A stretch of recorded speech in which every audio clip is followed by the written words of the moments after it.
You know, people often ask, you know, were you able to do anything fun on the ranch, or was it all work out all the time? You know, you were in seclusion on the ranch. My particular season, it was a $75 million horse ranch. The house that we were living in was an $8 million house. The polo field out back was an $11 million polo field. They let horses go on that polo field, but they did not let us go on the polo field. You're talking about messing with a big person's self-esteem. Oh. They wouldn't let us. What are they saying about us? But anyway, you get the idea. This was an environment that was really conducive for working out. You were in complete seclusion. No telephones, no cell phones, no email, no MySpace, no Facebook, none of that. No newspapers, no magazines, none of that. You were there strictly to focus and to work out. So the fun that you had was really, it came about from the interaction that you would get between your teammates, between other contestants, and between the crew behind the scenes. You know, they really became your family for a period of time. And so you would develop relationships, you know, with guys. And so I remember just, you know, the crew behind the scenes, Neil and Dave and all of these guys that I developed a relationship with, and that really helps get you through. I remember Kat, the camera woman, you know, these kind of things, that's what kept you get through. So did we have fun?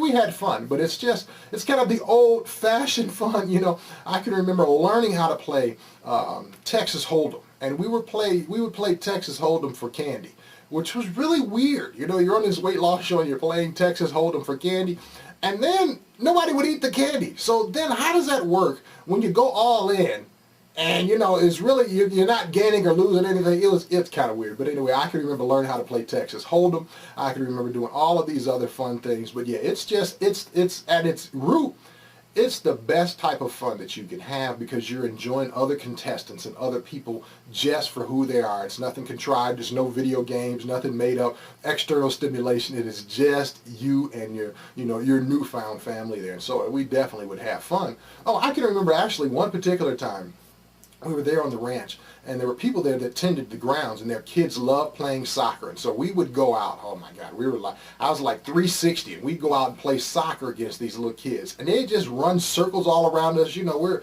huge and overweight and falling and stumbling over ourselves. It was a bad scene. You know, if anybody had ever come by, they probably would have arrested us, you know, just for fear that we would fall on one of these little kids and crush them, you know. But I can remember all these little fun things that we did. So yeah, we definitely had a chance to have fun. It's just good, wholesome fun.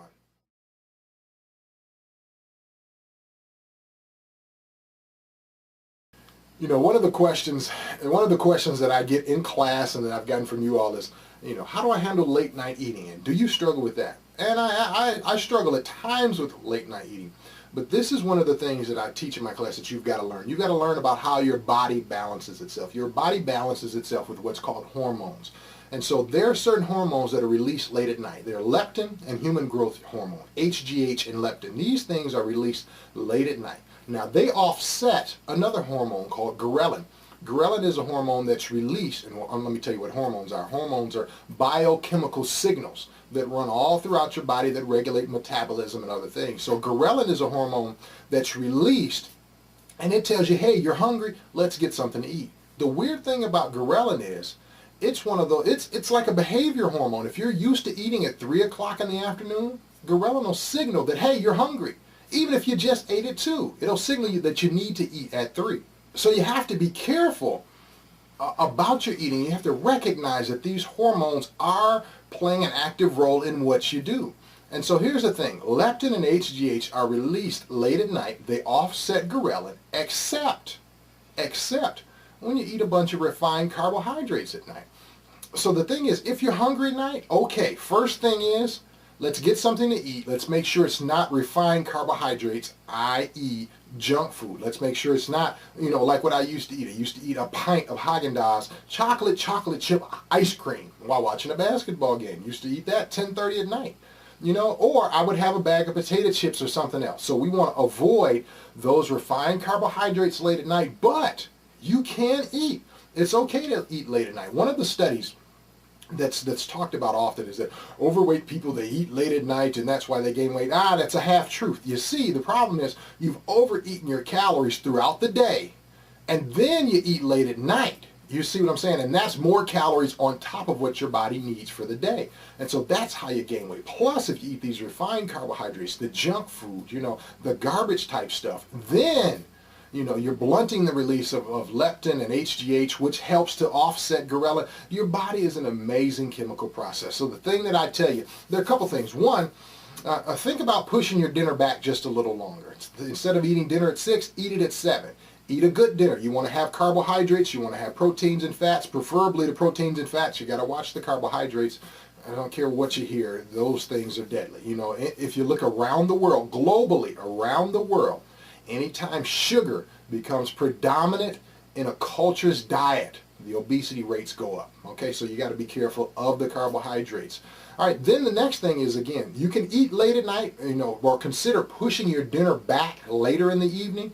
Or having a snack after dinner, a healthier snack. You can have some nuts. You can have some, air pop popcorn. You can have some of these things later in the evening to try to keep you from gorging or going crazy at night. Now, here's the deal. If you still find yourself really hungry late at night, simply take half your dinner, save it for later. Or take a little bit more of your, maybe not half, maybe a third or a quarter of your dinner, set it to the side and eat it late at night. So you don't have to give up that late night eating, but we want to begin to modify our behavior. We want to change what we do just slightly, but have a regular meal, preferably late at night, as opposed to having all those sugars.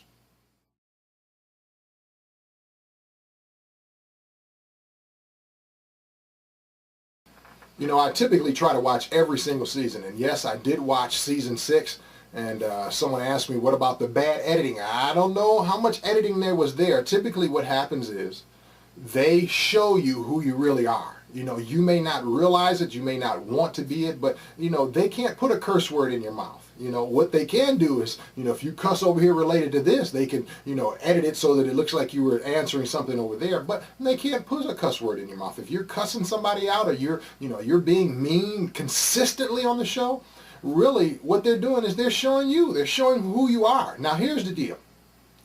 The way it works is each production company, they have their own philosophy about what they're going to do. And so, a company that may produce like The Real World or something like that, they may have a certain philosophy about production, and they want to, see trouble and mess per se stirred up. I can tell you guys, the last season, with all that drama and all that negativity, just was not good for the show. It wasn't good for the series or for the brand. But they showed what it was really like there on the ranch. They showed, for the most part, actually, I know they showed what it was really like because I've got 2 people from Michigan, who I was really huge fans of here in Michigan. It was Amy C. and Chalet. I was at the actual casting call, at the callbacks when they were selected for the show. So I know exactly, how poisonous the ranch was. But in the end, I think we all see what happened. People get their just desserts. Whether or not they feel like it should have been so. Other contestants have told me that's exactly the way things were, so it's just the way it is. And so I think that's we see that human nature is what it is. And on the flip side of it, everybody gets what they deserve in the end. And so ultimately, I really love the show, and I'm really, really, really looking forward, to season 7.